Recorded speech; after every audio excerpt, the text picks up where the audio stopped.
Up to it's your boy Dknows, and we are back. It's Sunday. We are doing a live stream. It's my second go around with this. I'm gonna give it another minute or so and see how many folks in before I get going. Be right back.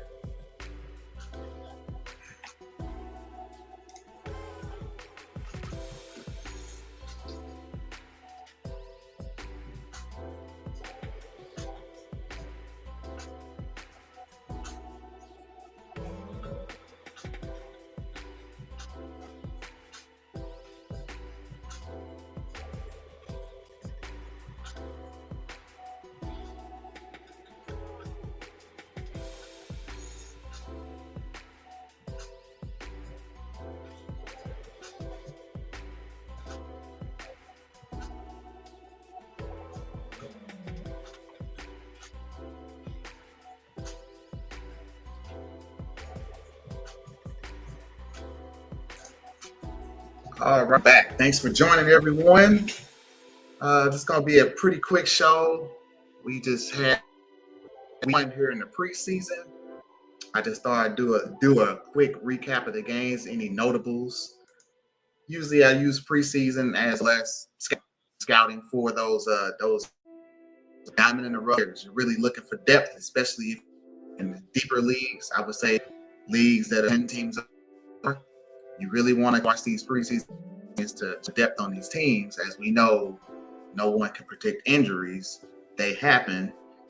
If you do the work ahead of time, you'll be prepared to know who to pick waivers when those injuries occur. So without further ado, we'll get to it. Hey, what's up, Brayden? Thanks for tuning in. Let me get this slideshow. First game on the docket, we had Denver went out to San Francisco. This was late night. I didn't get to watch too much of this game. Let me get rid of this overlay.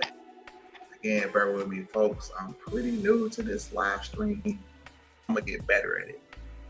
All right, so we got 49ers and the Broncos.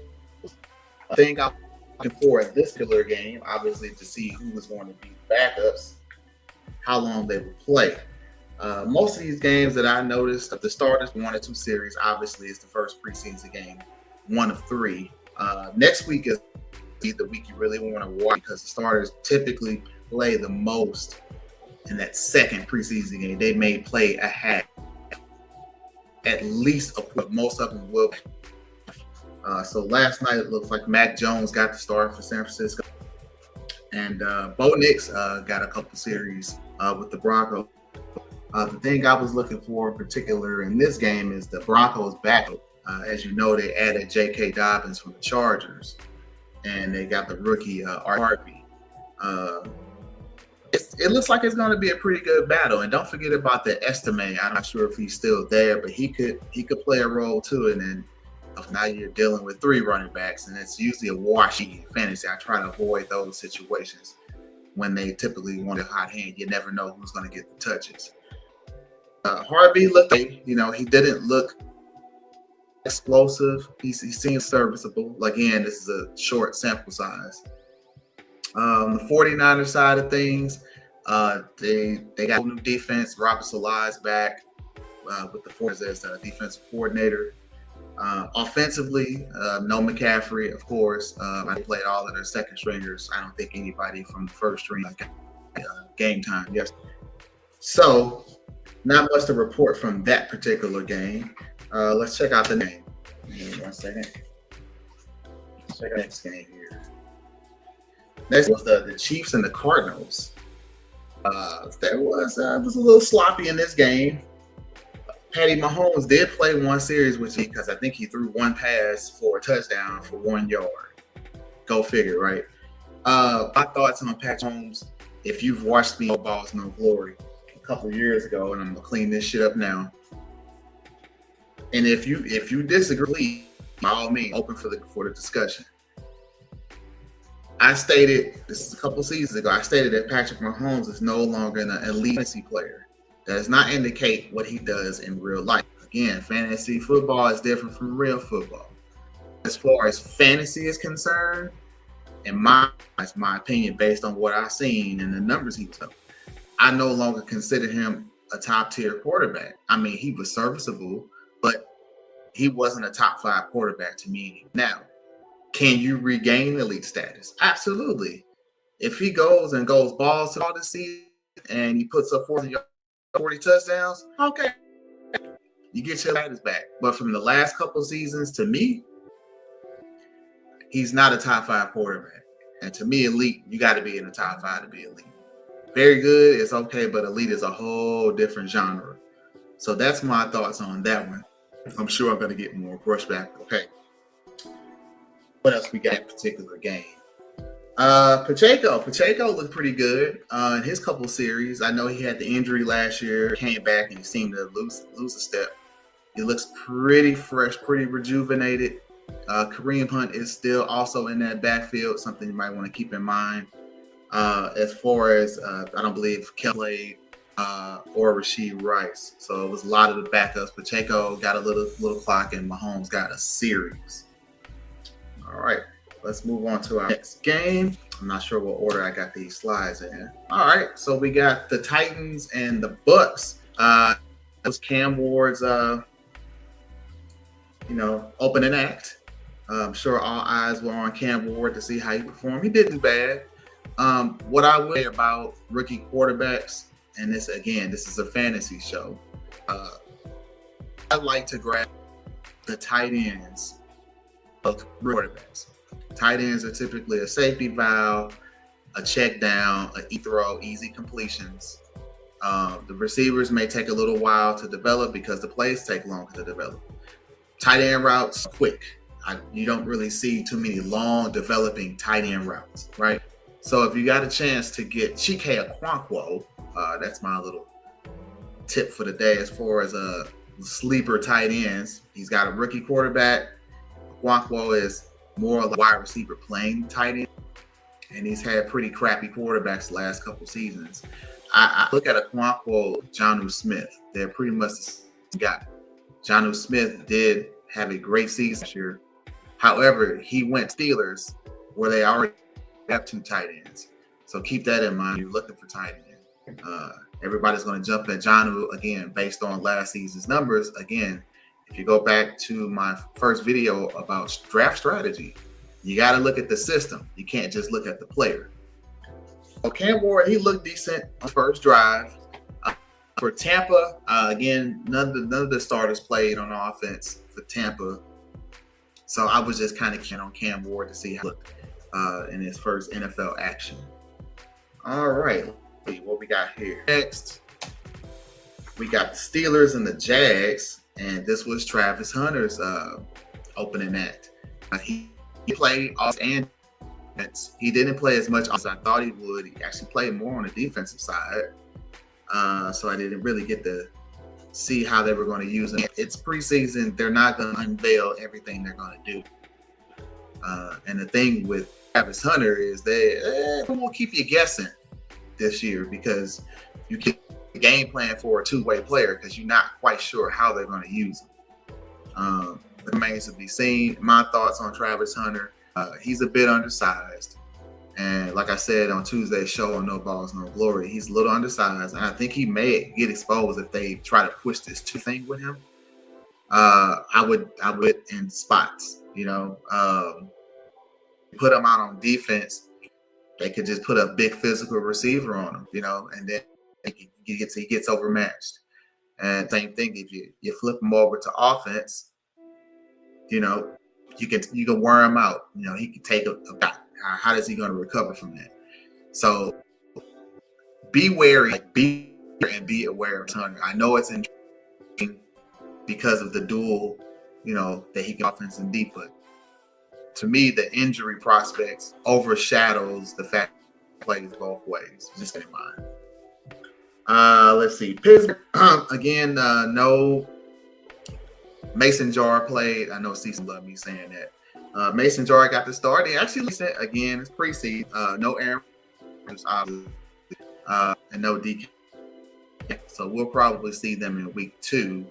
So when I do week 2 recap, this will probably be a little more thoroughness, being that more starters will be playing in week 2. Moving on to the next game on the slate. We got the Panthers and the Browns. It's a lot of backs this weekend. Shedeur Sanders got his first taste of the NFL. He didn't look bad. There was some ad plays. It almost looked like he was back in Colorado. Again, the Browns are going brown, as I say. I wouldn't put too much stock in his preseason games.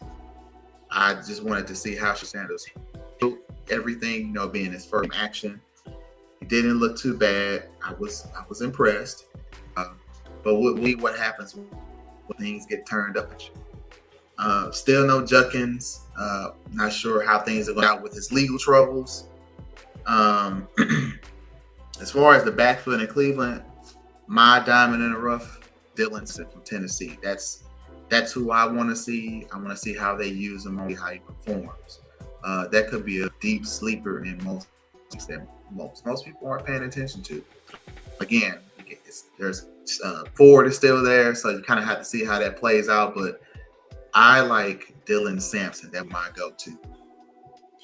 All right, so moving on. Oh, did I miss something? Oh, no, sorry. There's a fight in this game. I guess I have to mention that Leggett and one of the backs from Cleveland exchange pleasantries, and some were thrown, and they got the boots at a short night. So just thought I'd let you know that. We'll see what happens going forward. Next game on the slate, we got the Cowboys and the Rams. Again, Matt Stafford is on the back injury. No Devontae Adams, no Puka Nacua. Blake Corum start. And here's something funny that I mentioned on Tuesday. Devontae Adams is back with Jimmy G. I call him porn star Jimmy. He's back with Devontae Adams. And I'm sure Devontae Adams asking, got pissed off. And how the hell did I end up back with this guy? And he wanted out of Vegas because him and Garoppolo had no rhythm whatsoever. And I don't know what to say about that, but I thought it was funny when I looked up and saw that he was back with the Rams right after Devontae signed there in the offseason. Something interesting to note to see how that develops, because word is, Stafford may not be ready to go the season. So TBD on that one. As far as Dallas, messy backfield, man. Just a messy backfield. Again, none of the receivers start that game. No CD, no Pickens, no Wilson, no Dak. But that backfield, man. Jaden Blue, I'm guessing the same thing with Cleveland. If I'm going to take a fly and run it in those backfields, I'll take the rookie because I can get him very, very late. And it won't cost me a waiver wire claim for the most part. And just kind of see how it rolls. I know Jalen Wright from the Dolphins did pretty well last season, and that was also a 3-head backfield in Miami. So just something to note moving forward with these ranks. Again, my strategy is I would go heavy wide receiver. It's deep on backs based on how these backfields are set up. But the top receivers are going to go quick, so make sure you get one out of that first or second round, or you're sorry later on. All right, moving on from game. What we got? Oh, hang on. Gotta love technology. There we go. We got the Giants and the Bills.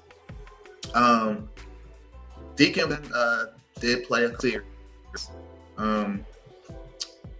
Again, no neighbors. I do want to with the Giants how Scatter and Tracy, how that backflips out. And don't forget, again, it's kind of saying this at nauseam. Montgomery is,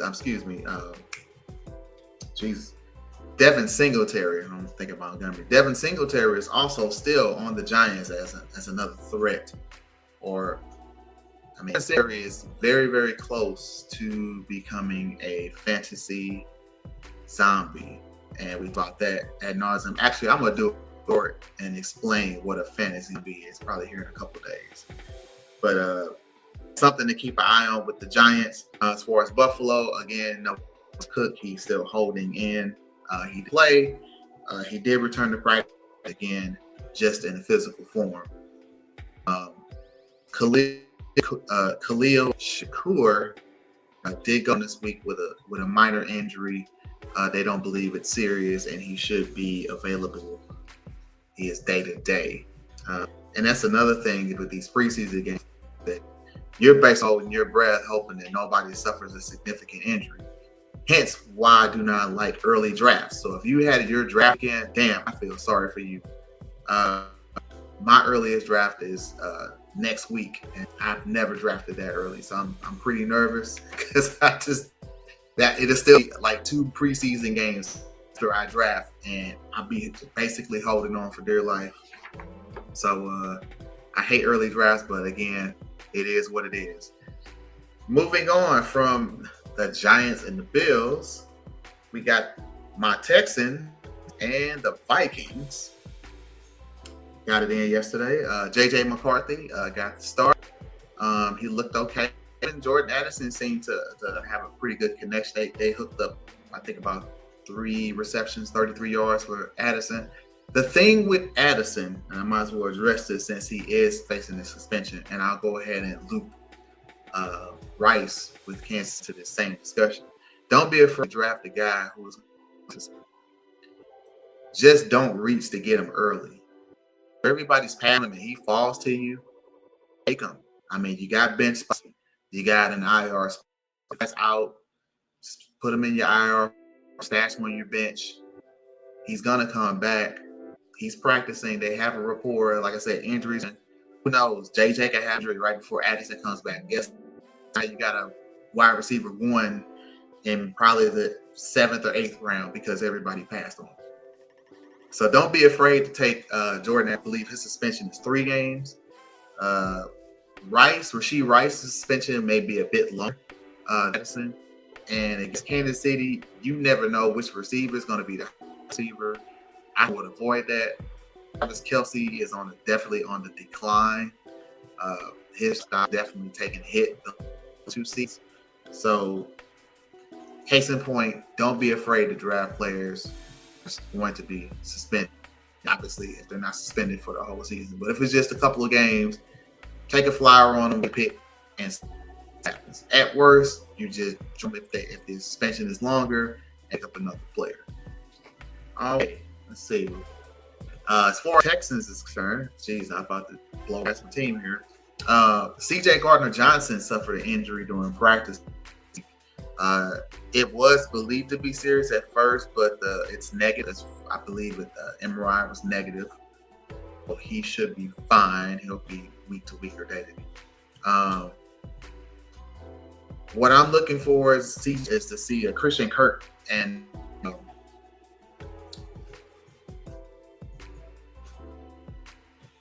having a brain freeze right now. I'm trying to see how Kirk fits into the offense. Obviously, replacing Stephon Diggs as the slot receiver. How and DJ Kirk build a rapport in that offense. Joe Mixon is still out, I believe, with the toe injury.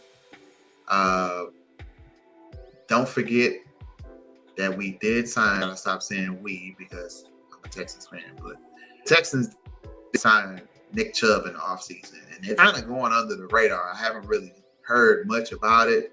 No headlines. And that could be a sneaky sleeper in these drafts. Nobody's paying attention to Chubb going to Houston. So something else to keep an eye on. All right. Now we can move to our next game. That is a hot take, and I stood on it.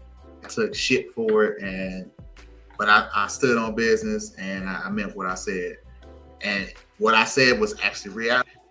Patrick Mahomes is no longer a 5 fantasy quarterback. He's probably going in the middle. That's probably where a Dak Prescott or a Tua Tagovailoa. He's probably not going with Josh Allen, Lamar Jackson, Jaden Daniels is probably ranked higher than him now. So again, yes, that was a hot take, but I'm gonna own it. We got here. The Jets and the Packers. And the new nickname for the Jets is JT Yes, mess. Jets are a hot mess. However, Justin Fields did have a last night. I believe he had one series, rushing touchdown. So you Brees Hall owners or Brees Hall enthusiasts, beware. Now they're running with Jet. I see a lot of touchdowns being vultured in the future for Brees Hall. Allen looked good as well last night. I understand that the Jets are in transition. Looks like they're going to be a heavy team. So, like, again, I would take a chance on one of those backs. They should get plenty of volume. I wouldn't touch any of the wide receivers. I just wouldn't touch them. I never trust Justin Fields' passing abilities. I've yet to see him be a capable passer in the league, and I believe this is his fourth season, third team. So we will see, but I wouldn't hold out on hope for Jets pass catchers. I would kind of avoid that situation altogether. If I take anybody off, it'll be a running back. As for Packers, they have the complete opposite problem. Josh is running as a starting running back. Their receiver situation is mind-boggling because they have 6 of the same guy. They don't have a big physical receiver, like a K or just they don't have that dominant receiver. They have like a lot of very undersized slot type receivers. They don't have anybody to take the top off of defense. So it's interesting to see how their passing game will go. Marcus Golden was the rookie draft pick from Texas. He's got pretty good hands, wheels, but again, with that offense, you just never know where the passes are going. Jordan Love's going to spread that ball around, and you're basically just playing roulette every week with their wide receivers. So I would kind of stay away from the Jets wide receivers, and I will also stay away from the Packers wide receivers, but for totally different reasons, as I stated. Okay, move on to our next game. We got the Colts and Ravens. Of course, no Jackson. And notable injury in this game is Anthony Richardson injured on the first series, a pinky. And it was just a shot. So missed an assignment, and I haven't seen a preseason sack like in quite some time. Like, he took a shot. And that's good for a person that has shown they're not healthy.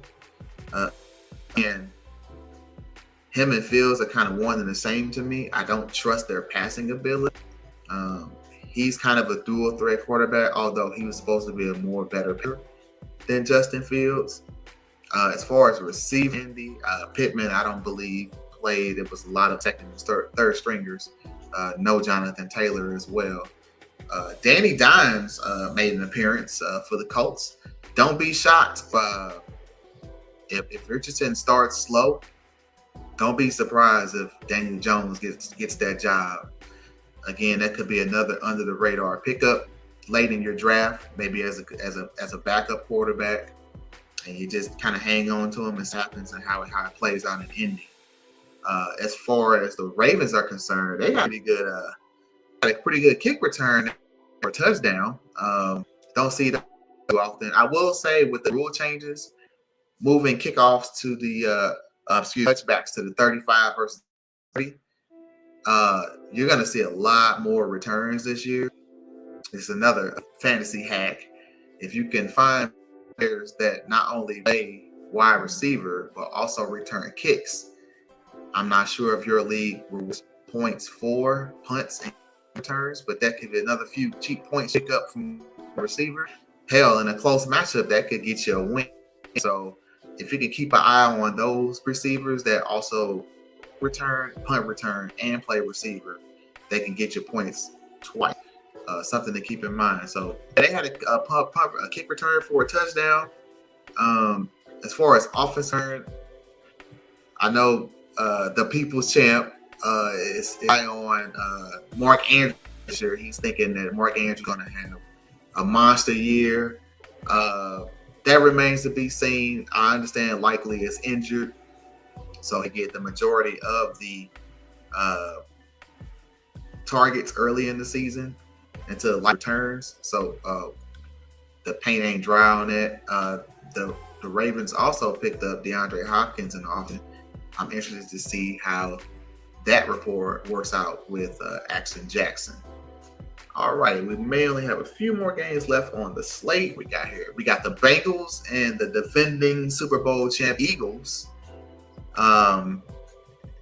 Eagles actually started their starters. Burrow and Chase linked up a few times on that first drive, took it to the house, a touchdown. And again, I'm worried about the Bengals. I'm worried about their damn defense.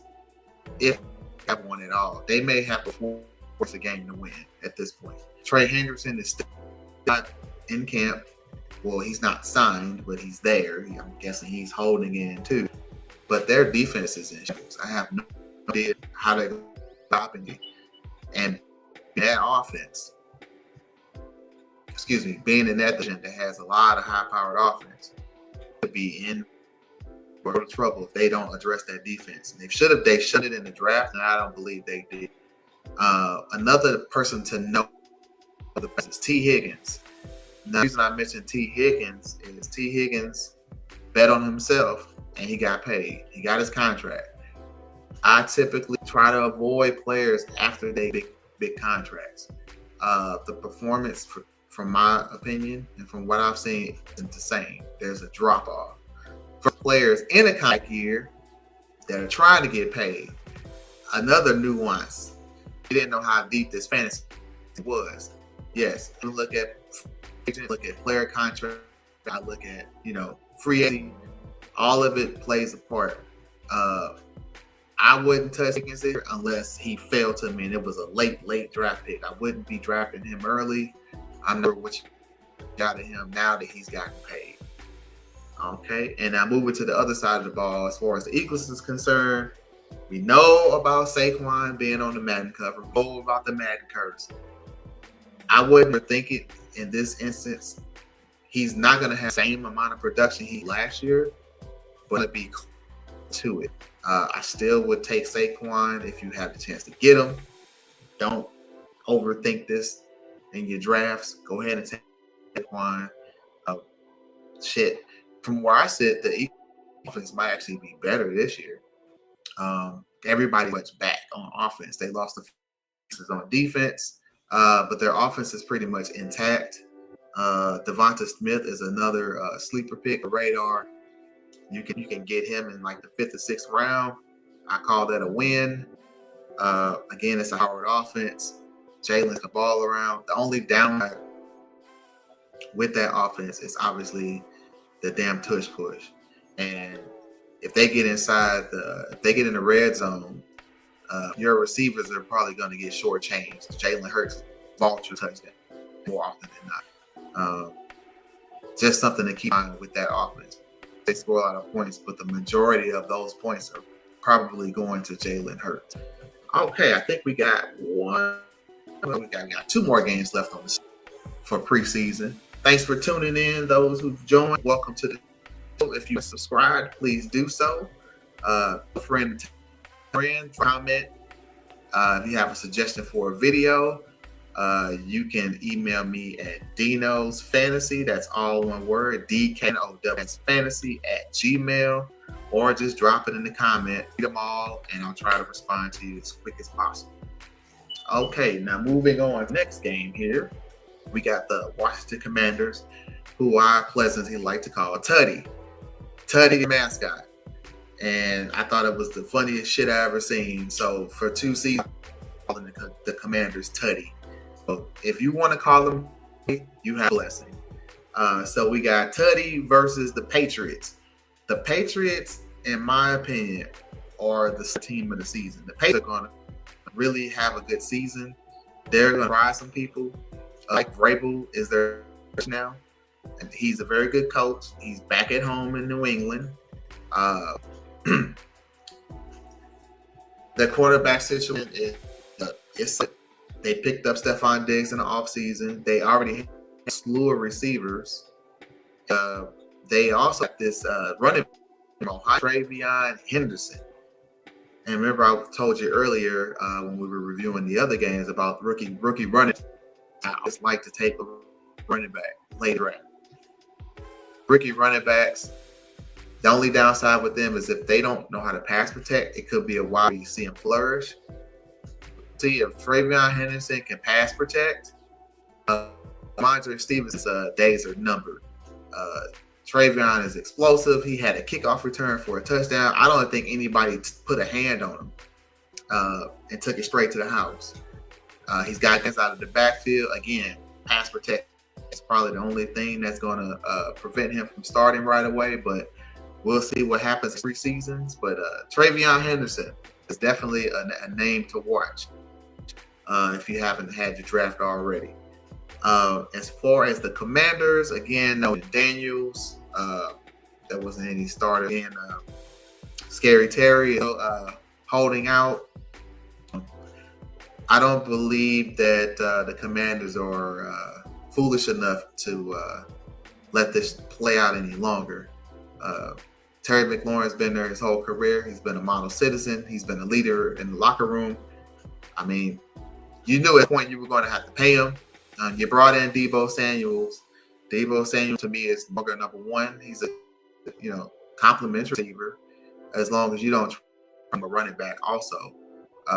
But yeah, they would totally wreck Daniels if you take away Terry McLaurin because that was his go-to besides thirds. So Tutty, get the shit done. Stop messing around. Get the man his money. All right. This may be our last game on the schedule for week 1 preseason. We got the Raiders against the Sea Chickens. Sorry, Hawks. No shade to the Seahawks fans.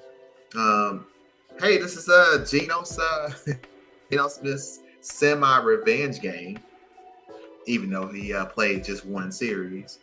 The Raiders are their tight end. And I want to see how that plays out. See how fast Brock and Geno can develop a connection. The receivers, a bit of a question mark for me. I know Jacoby Myers is there, but out of him, kind of like, well, who's going to catch the ball besides the tight ends? Aston Gentry had his first action in the NFL. I wasn't too impressed. Again, it probably was some very good plays against a vanilla defense. They just wanted to get him some action. Again, week 2 is the one where I'll watch a lot more because I want to see how these guys are going to get used. But on the other side of the ball, the Seahawks got some little running in Holani. He's really good in the second half. He was pretty explosive. I mean, we know about K9's in history. So Zach Charbonnet is a must-get, in my opinion. This is not even a handcuff. I'd be drafting Zach Charbonnet outright, not just handcuff. If you don't know what a handcuff is typically, which that is even going away with 3 and 4 head backfields. Your handcuff is typically your main running back's backup. So if he goes down, that guy steps right into the starting role. But now with these multiple running backfields, you got to look 4th and 5th stringers as well. And this Holani looked pretty good. But like I said, I would take Zach Charbonnet, not just as a handcuff. I'm drafting him. And I may take a flyer on this Holani back. He looked pretty good in the second half. And I believe that is the end of my review in week 1. There are 2 more games on the slate today. I decided to and not wait till those games concluded. I'll probably drop a short some this week, as I mentioned earlier, explaining what a fantasy zombie is. If you've never heard of that term, fantasy zombie. But again, I'm gonna go ahead and get out of here. Happy day, everybody. Braden, thanks for coming through. Again, if you have questions, comments, concerns, hit me at. You can hit me directly. Let me go ahead and put my email address in that here.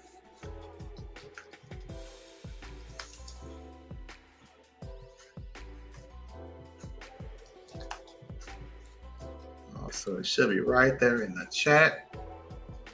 That is my address. Again, you can hit me in the comment section. I'll be looking for those. Comment, share, like, and subscribe if you haven't done so.